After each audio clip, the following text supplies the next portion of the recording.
最近鸟伯仔价销有较悬挂，珍珠伯仔一斤卖到60块，比以早贵2-3成。中华的社头农会是表示讲，因为今年人火的时阵去拄到风台哦，个几率是减少7成，可能要等到12月底价销还较俗。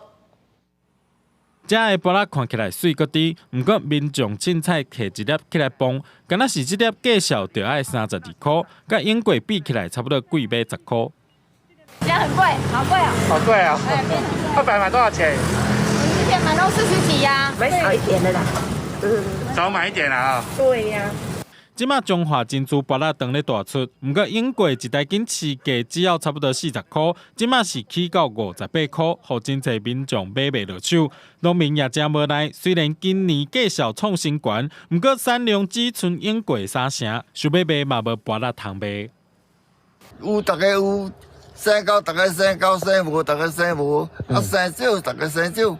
迄甲气候有关系。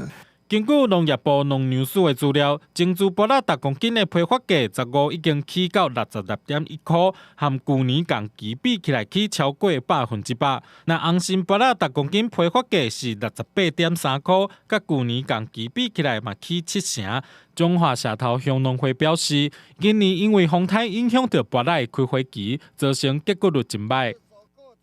就是影响到我们他在成长的那个过程，有的人他有结果了嘛，可是因为台风的影响，把他那个结果的那个果粒还没包，他们一个有的有量，他大概一个礼拜也只有收一次啊，因为没有什么白啦。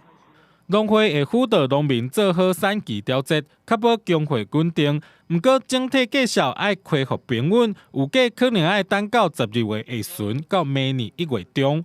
记者综合报道。